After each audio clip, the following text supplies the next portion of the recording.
ولوليه والصلاة على أهلها. أما بعد، أعوذ بالله من الشيطان الرجيم. بسم الله الرحمن الرحيم.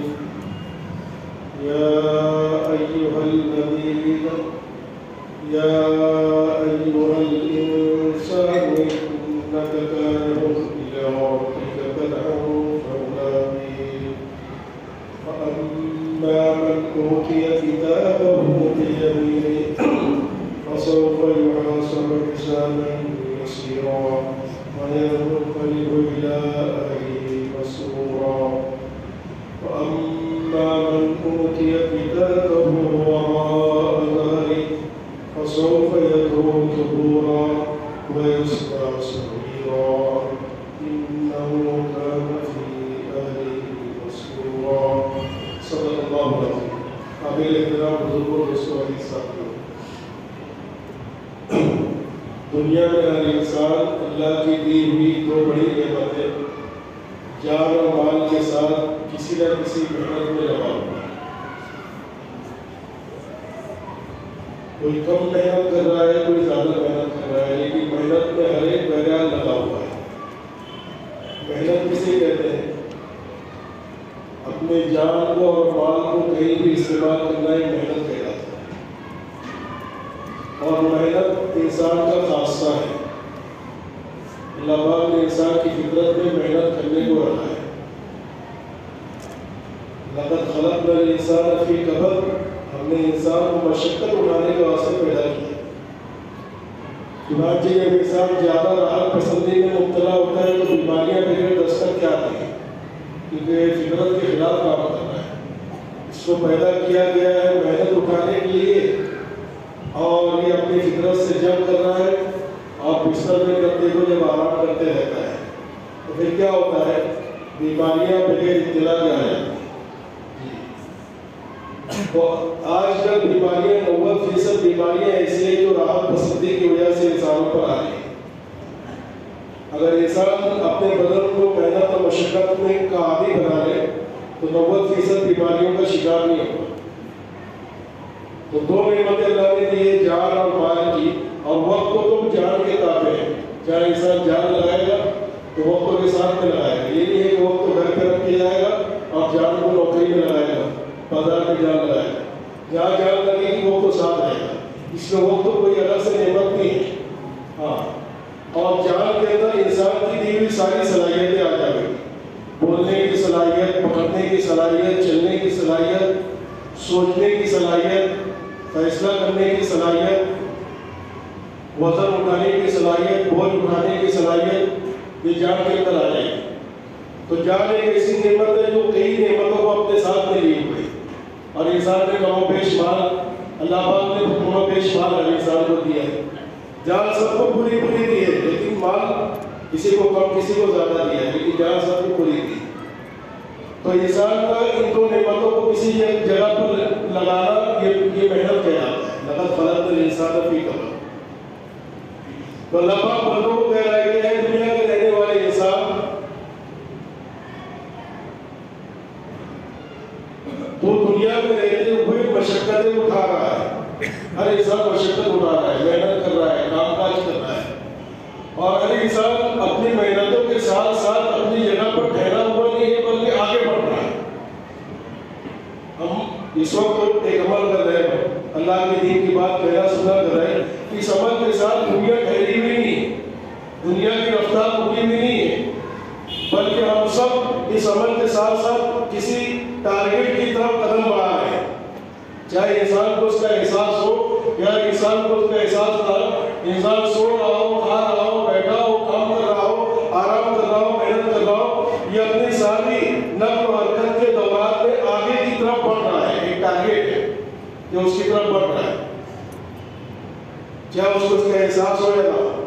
ہاں، قرآن میں اللہ نے کہا ہے کہ انسان تو جو محنتیں کر رہا ہے تو اپنی محنتوں کے ساتھ اپنی جگہ پر ٹھہرا ہوا نہیں ہے، بلکہ یا ایھا الانسان انک کادح الی ربک، کیا فرمایا؟ انک کادح الی ربک، تو محنت کر رہا ہے، اور محنت کرتے کرتے تو چل رہا ہے ادھر ایک نشانے کی طرف، ایک ٹارگیٹ کی طرف، ایک منزل کی طرف۔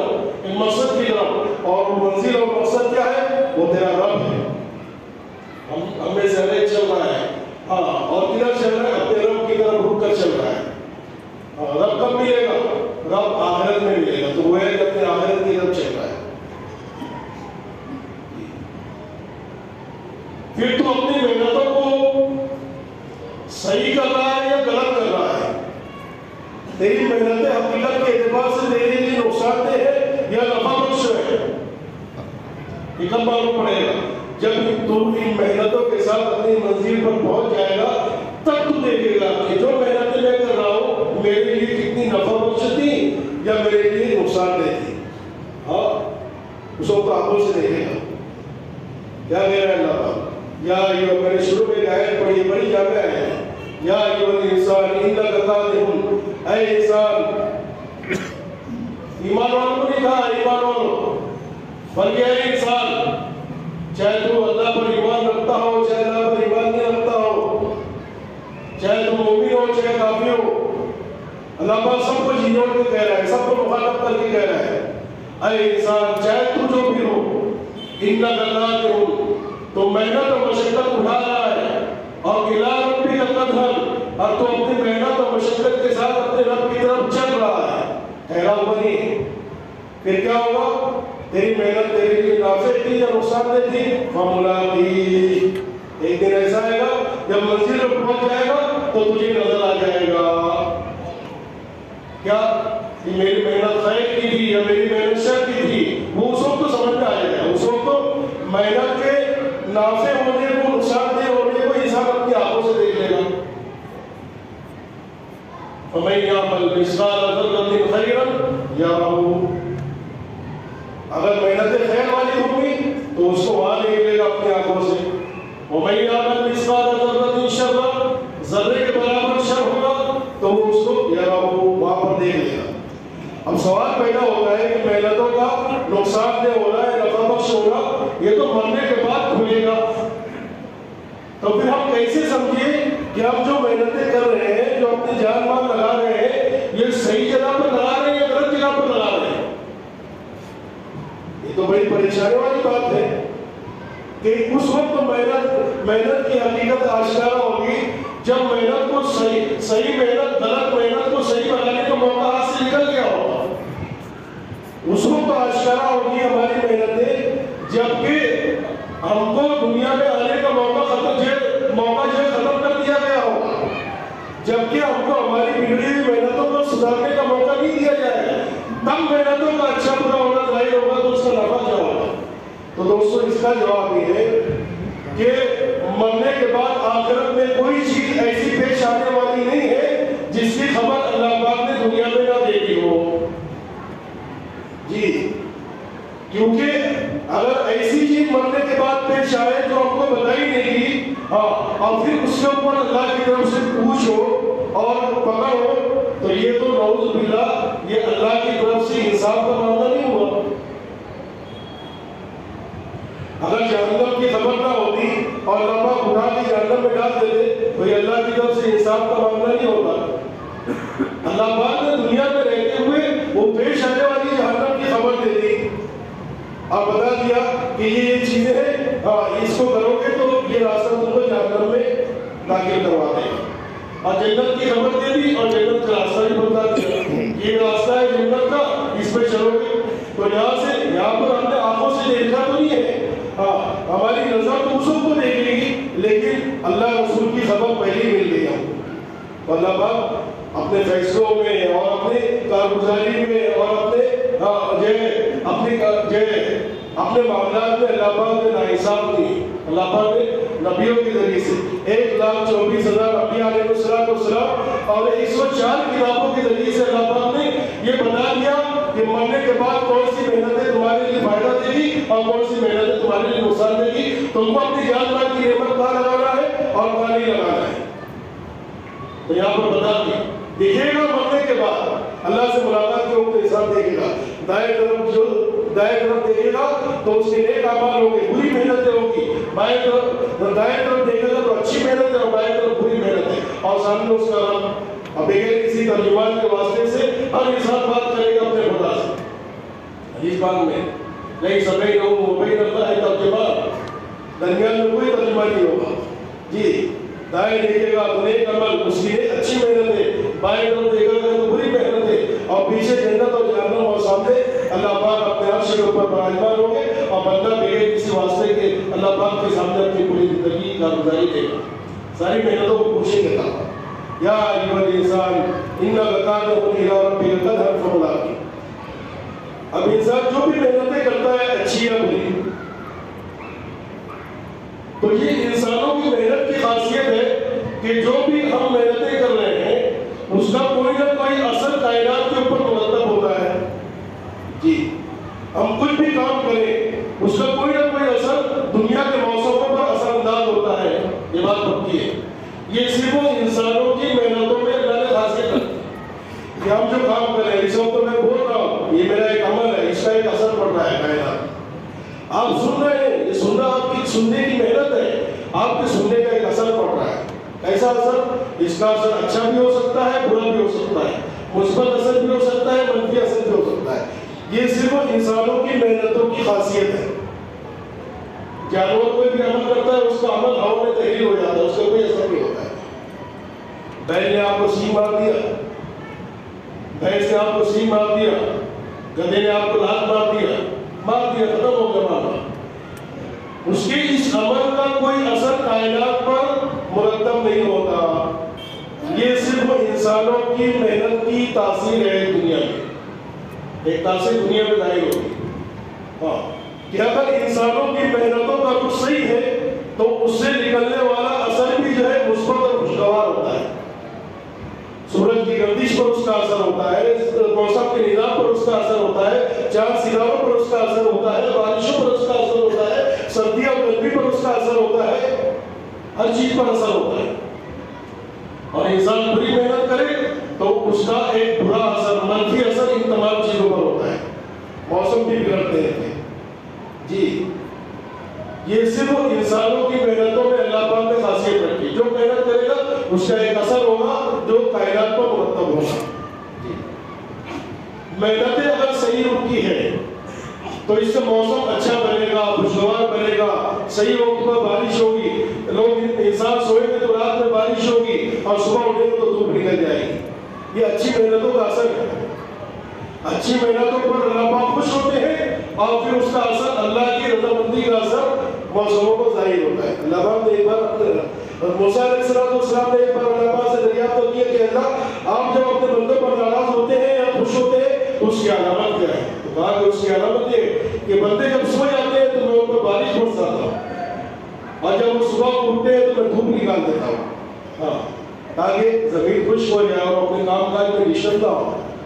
رات کی بارش رحمت والی ہوتی ہے، تو راتوں میں جب بارش ہوتی ہے ہاں تو اس لیے ہوتی ہے تاکہ بادل کی گرج، بجلی کی کڑک یہ ہمارے دلوں کو جو ہے خوفزدہ نہ کر پائے۔ ہاں حدیث پاک میں اسلامی سیاست حضرت شیخ رحمۃ اللہ علیہ نے کتاب لکھی ہے، اس کے اندر یہ روایت ہے کہ اللہ پاک نے کہا ہے کہ رات میں جب بندے سو جاتے ہیں تو میں ان کے اوپر بارش برساتا ہوں، کہ رات میں جب بجلی چمکتی ہے تو بجلی کی کڑک ان کے دلوں کو خوفزدہ نہ کر دے اور بادل کی گرج ان کو جو ہے گھبراہٹ میں نہ مبتلا کر دے۔ اس لیے میں یہ سب کام رات میں کرتا ہوں تاکہ میرے بندوں کو تکلیف نہ ہو، وہ سوتے رہے، رحمت کی بارش آتے رہے، اور صبح ہوتی ہے تو میں تیز دھوپ نکال دیتا ہوں تاکہ راستے خشک ہو جائے اور انسان اپنی مصروفیات اپنے کاروبار میں لا سکے۔ یہ اللہ کی خوشی کی علامت ہے۔ اور جب اللہ پاک اپنے بندوں سے ناراض ہوتے ہیں تو پھر جو ہے موسم کا نظام بگڑ جاتا ہے، بگڑا ہوا مزاج نئے موسموں کا ہے، پھولوں کے پاس جانے میں خطرہ بموں کا ہے۔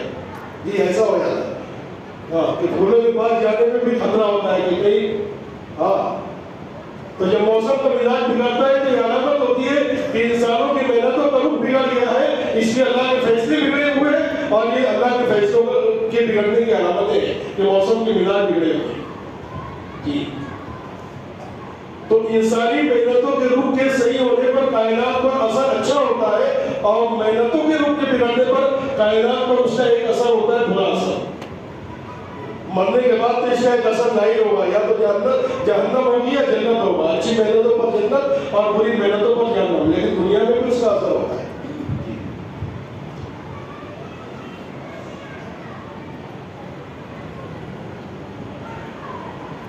اس وقت تو پورے عالم کے اعتبار سے جو حالات چل رہے ہیں، خاص طور سے ہمارے قبلہ اول اور مسجد اقصیٰ کے اوپر جو حالات، اس کے حوالے سے جو حالات ہم ذرائع ابلاغ کے ذریعے سے پڑھ رہے ہیں، دیکھ رہے ہیں، سن رہے ہیں، یہ حالات بھی انسانوں کی محنتوں کے بگڑنے کا ایک تھوڑا سی اثر ہے جی، یہ حالات جو چل رہے ہیں جی، کیونکہ جب ابراہا نے بیت اللہ شریف کو ڈھانے کے ارادے سے ہاتھیوں کے لشکر کے ساتھ چڑھائی کرنے کا مکہ مکرمہ میں ارادہ کیا تو ابو طالب کے اونٹ چل رہے تھے. مختصر میں واقعہ سنا رہا ہوں. اس نے اونٹوں کو گرفتار کر لیا، قید کر لیا، تاکہ قریش کا جو سردار آ کر مجھ سے بات کرے کہ کیوں آیا ہے.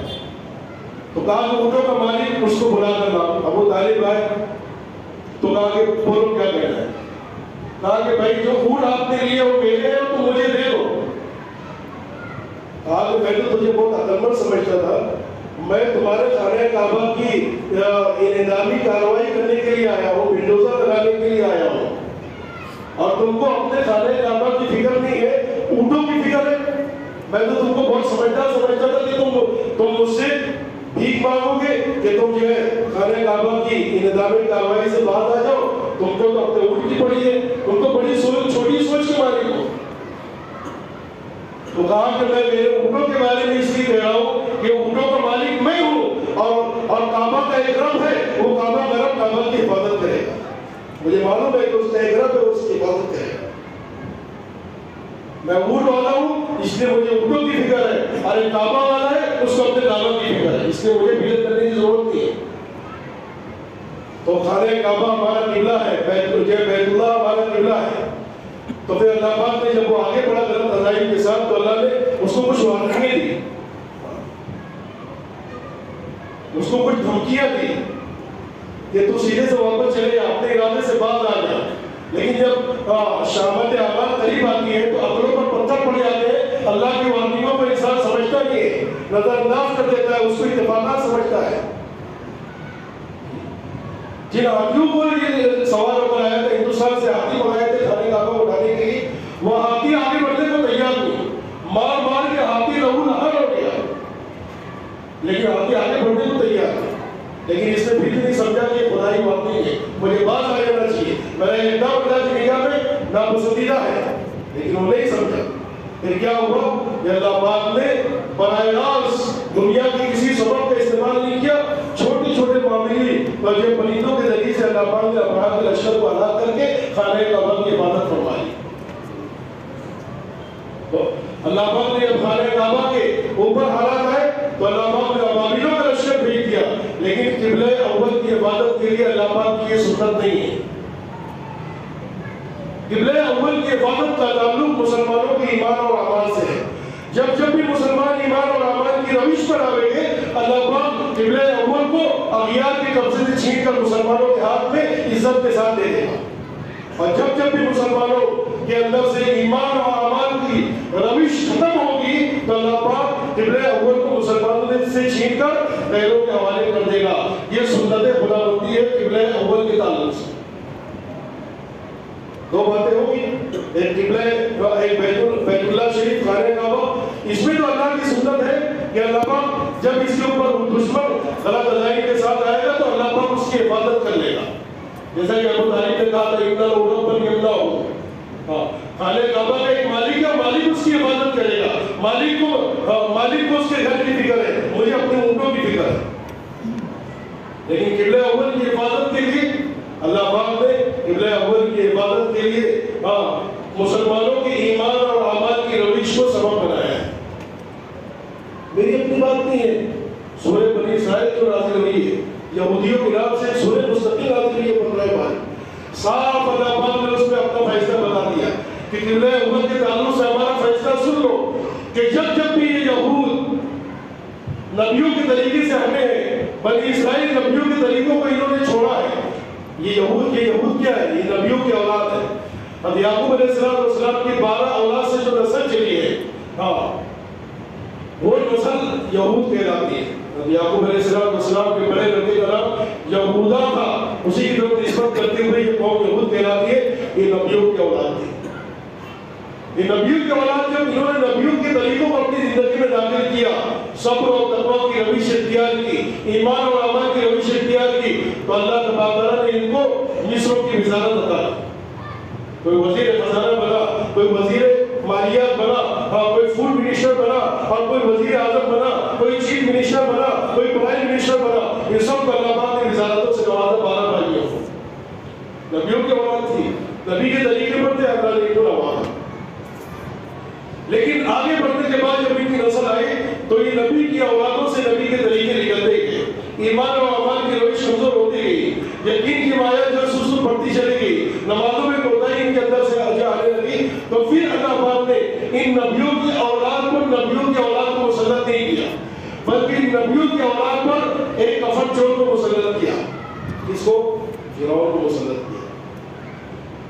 اللہ پاک میں پورے واقعات ہیں، اور اللہ پاک نے یہ بھی خبر دی ہے کہ اے امت محمدیہ، تم بنی اسرائیل کے نقش قدم پر بالکل جو ہے ٹوٹ بٹوٹ کے چلو گے. جس طریقے سے ایک پیر کا جوتا دوسرے پیر کے جوتے کے برابر ہوتا ہے، اس طریقے سے تم بنی اسرائیل کی روش پر چلو گے. تمہارے اندر بھی وہی بگاڑ آئے گا جو بنی اسرائیل کے اوپر بگاڑ آیا تھا، اور جو حالات ان کے اوپر آئے تھے پھر اللہ پاک تمہارے بگاڑ پر اور حالات تمہارے اوپر بھی لاوے گا. اسی لیے قرآن پاک کے 30 پاروں میں سے تقریباً 28 پارے ایسے ہیں جس میں بنی اسرائیل کا ذکر کمپلسری ہے. ایک یا دو پارا ہوگا جو بنی اسرائیل کی تصویریں سے خالی ہوگا. کیوں؟ اس لیے کہ بگاڑ بھی وہی والے اس امت پہ آئے گا اور حالات بھی وہی والے اس امت پہ آئیں گے جو بگاڑ اور جو حالات بنی اسرائیل پر آئے گا. اس لیے اللہ نے بار بار ہم نے فرعون کو تم پر مسلط کیا، یذبحون ابناءکم، وہ تمہارے بچوں کو قتل کرتے تھے، ویستحیون نساءکم، تمہاری عورتوں سے شرمناک خدمت کیا کرتے تھے. ہاں، بستروں کی خدمت کیا کرتا تھا. اور فرعون ایک نیچ، کمینہ اور ذلیل قسم کا انسان تھا. یہ کوئی خاندانی بادشاہ نہیں تھا، یہ کفن چور تھا. کوئی مردہ مر جاتا تو قبرستان میں جا کر قبر اٹھاتا اور اس کے کفن کو نکالتا اور اس کو بھیس ویس کر کے اپنی دکان پہ لگا دیتا. اسی میں اس کا کاروبار بڑھا اور بہت دولت کمائی اور پھر جو ہے اس کو بادشاہ دی. تو اللہ پاک نے فرعون کو نبیوں کی اولاد پر مسلط کیا ہے.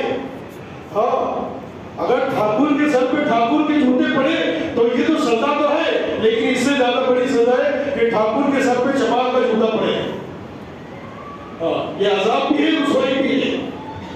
تو اللہ پاک نے بنی اسرائیل نبیوں کی اولاد کو مسلط نہیں کیا، نبیوں کی اولاد پر کفن چور کو مسلط کیا. جی، تو یہ اللہ کا ضابطہ ہے. 6 بار قبلہ اول یہودیوں کے ہاتھ سے چھینا گیا اور اللہ پاک نے سورج کے پوجنے والوں کو، آتش کے پجاریوں کو، آگ کے پوجنے والوں کو بنی اسرائیل پر یہودیوں پر مسلط کیا، جس نے ان سے قبلہ اول کو چھینا، جن کے ذریعے سے بیت المقدس کی نہایت بے حرمتی ہوئی. بے حرمتی، ہاں، یہ تورات کے اور انجیل کے نسخوں کو جلایا گیا بیت المقدس کے اندر، انجیل کو ذبح کر کے اس کے گوشتوں کو بیت المقدس کے اندر پھینکا گیا. یہ ذلت اور رسوائی کے دن دکھائے تھے اللہ پاک نے بنی اسرائیل. 6 مرتبہ ان کے ہاتھ سے اللہ پاک نے لیا ہے اور ظالموں کو مسلط کیا ہے. اور کیسے ظالموں کو؟ جو اسے نیچے درجے کے تھے، آگ کے پجاریوں. نبیوں کی اولاد کو، نبی کی اولاد کو مسلط نہیں کیا بلکہ آگ کے پجاریوں. جب زکریا علیہ السلام کو قتل کیا تو حضرت یحییٰ علیہ السلام نے قسم کھائی کہ میں بنی اسرائیل کا خون یہاں تک بہاؤں گا کہ ان کا خون میرے گھوڑوں کے سینے سے ٹچ ہو جائے. اتنا خون بہاؤں گا کہ ان کا خون کی لہریں اور اس کی سطح اتنی اونچی آ جائے کہ کیا ہو جائے، میرے گھوڑوں کی چھاتی سے جو مجھے ٹک جائے. یا قسم کھائی، لہذا وہ قتل کرتا تھا اور جس اسرائیلی کا خون بہتا، جس یہودی کا خون بہتا، وہ زمین پر جم جاتا.